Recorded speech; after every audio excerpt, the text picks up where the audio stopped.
Salut les gars, ça bouge? Aujourd'hui, on plonge direct dans l'horreur. Le film démarre dans une petite boutique mystérieuse. Et croyez-moi, rien ne va se passer comme prévu. Une bande de jeunes téméraires s'aventure dans un mystérieux chalet isolé. Mais ils vont vite découvrir qu'ils sont la cible de créatures terrifiantes. Pire encore, à chaque fois que le sablier s'écoule, le temps repart à zéro. Comment échapper à cette boucle infernale de peur et de souffrance? Tout commence quand la sœur de Carl disparaît après avoir laissé une étrange vidéo. Pour la retrouver, lui et ses amis se rendent dans la boutique où elle avait filmé ces images. Le propriétaire, intrigué, reconnaît immédiatement son visage et leur demande si elle a disparu. En réalité, dans le village voisin de Grogouk, plusieurs disparitions similaires ont eu lieu ces dernières années. Sans hésiter, le groupe décide d'y aller, malgré une météo extrême qui pousse certains à vouloir abandonner.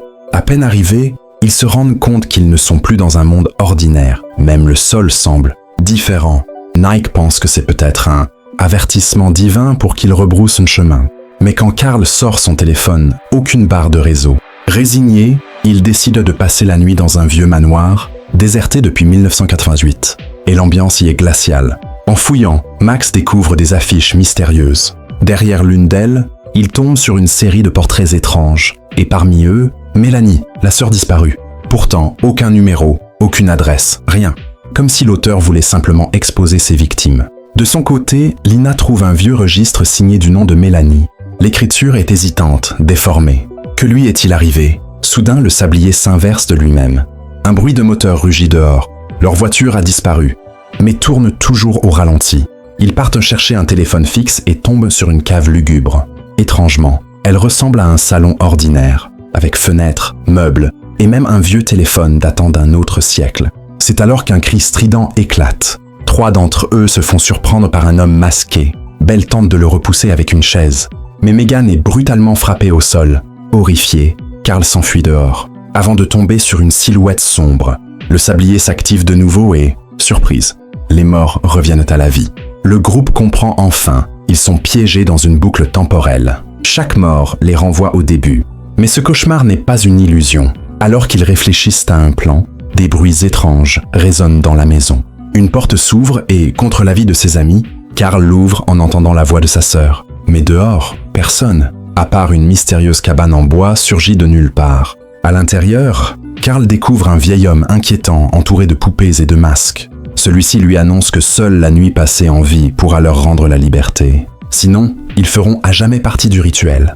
Pendant ce temps, Max tente de s'enfuir en voiture, mais une silhouette surgit dans le brouillard et l'oblige à faire demi-tour. Dans la cabane, Belle trouve un fauteuil à bascule qui bouge tout seul, accompagné de jouets démoniaques. Bientôt, même Carl réapparaît, mais possédé, et fonce vers ses amis. Le sablier tourne encore et encore. Les corps s'affaiblissent à chaque renaissance. Finalement, ils trouvent refuge dans la salle de bain. Persuadés que s'ils tiennent jusqu'à l'aube, ils seront sauvés. Mais un détail change tout. Un simple verre d'eau que Max tend au groupe, et qui déclenche aussitôt une toux violente. Trop tard, ils comprennent que la véritable horreur ne fait que commencer. 3 d'entre eux parviennent à fuir la salle de bain, mais l'horreur continue. Sous leurs yeux, la jambe de Megan explose en morceaux, avant que son ventre ne gonfle, comme un ballon prêt à éclater. Carl, impuissant, voit son ami mourir atrocement. Désespéré, il songe à se sacrifier, mourir pour relancer le temps et trouver un moyen de sauver les autres. Mais il hésite trop longtemps et finit lui aussi réduit en une flaque de sang. Alors qu'il s'écroule, un rire glaçant retentit. L'homme qui s'avance n'est autre que le mystérieux commerçant qui les avait envoyés à Grogouk. Peu après, le sablier tourne encore. Le groupe revient à la vie. Avant de continuer, dites en commentaire depuis quel pays vous regardez cette vidéo. Pour briser la malédiction, il fouille les archives de la ville souterraine. C'est alors que Megan découvre que son corps change peu à peu. Elle se transforme en monstre. Carl met la main sur un badge. Le commerçant n'est autre que le docteur Hill, un psychiatre spécialiste des traumatismes. 20 ans plus tôt, l'effondrement d'une mine avait englouti tout le village, laissant des milliers de survivants coincés sous terre. Voilà pourquoi il se trouve dans ce marché souterrain. Belle met la main sur une vieille cassette. On y voit les expériences du docteur Hill. Enfermés derrière des vitres, les survivants devenaient peu à peu des créatures. Hill ne les soignait pas, il amplifiait leur peur pour les transformer. Le tout premier monstre, il l'avait baptisé Wendigo. Et soudain, tout devient clair. C'est exactement ce qui leur arrive. Un message grésille dans la radio. l'inconnu leur impose un choix. L'un des 5 doit mourir, sinon tous périront. Mais qui acceptera de se sacrifier?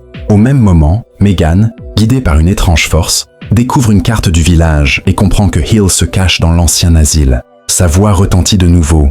Il est avec Mélanie et exige que Carl vienne seul. Sans réfléchir, Carl s'élance, mais Max pense qu'il vaut mieux le sacrifier plutôt que tous mourir à cause de lui. Trop tard. Carl s'enfonce dans les profondeurs, mais tombe dans un piège mécanique qui le traîne dans l'ombre. Pendant ce temps, Belle et Megan explorent le lycée désaffecté. Une pluie de feuilles, un sol de verre qui se fissure. Megan chute presque, mais survit de justesse. Belle finit par libérer Carl d'une cage monstrueuse et, poursuivi, il se réfugie dans une cabane. L'aube approche, mais la créature les retrouve. Carl, désespéré, boit une gorgée d'eau et se jette à l'extérieur. Encore une fois, le sablier redémarre. Leur corps se fragilise. À chaque renaissance, Carl sent même quelque chose pousser en lui. Selon le registre, personne n'a jamais survécu au-delà de 13 nuits. Aujourd'hui pourrait être leur ultime chance. Mais soudain, Megan disparaît, absorbée par la malédiction. En fouillant son téléphone, Max trouve de mystérieuses vidéos qu'il n'a aucun souvenir d'avoir filmées. On y voit Hale quitter le manoir par la grande porte, suivi de Megan, encore vivante. Le groupe décide de franchir la sinistre galerie qui mène à une aile détruite. Mais les monstres affluent. Dans le chaos, Carl fait face à la plus douloureuse vision. Sa sœur Mélanie, transformée en une créature sanguinaire. Elle ne le reconnaît plus. De leur côté, les autres affrontent le terrifiant homme masqué. Grâce à un plan audacieux, il l'écrase sous son propre marteau. Carl, lui, découvre l'asile. Derrière une vitre, il aperçoit Megan prisonnière. Pour la sauver, il pénètre dans le bureau de Hill, où il découvre son propre dossier médical. Le médecin apparaît, révélant la vérité. Depuis la disparition de sa sœur, Carl souffre d'un grave trouble mental. Tous ces monstres seraient en réalité les incarnations de ses peurs et de ses maladies. Mais Carl remarque une fuite d'eau. Discrètement, il empoisonne le café de Hill. Le docteur l'avale sans méfiance. Profitant de la confusion, Carl récupère les clés et libère Megan. Il referme la porte derrière eux, mais la mort de Hill libère une vague de cauchemars. Les couloirs s'effondrent, les monstres affluent. Dans un ultime effort, il grimpe vers la surface. Lina parvient à jaillir du sol, mais est rattrapée par une main monstrueuse. Alors que tout semble perdu, l'aube surgit enfin. La lumière du jour dissout les créatures et brise la malédiction. Épuisés, les survivants, seulement 4 désormais, montent en voiture et quittent ce lieu, maudit sans un regard en arrière. Et vous, à la place des survivants, auriez-vous eu le courage d'affronter cette boucle infernale? Dites-le moi en commentaire. Et surtout, n'oubliez pas de liker, partager et vous abonner pour plus d'histoires qui font frissonner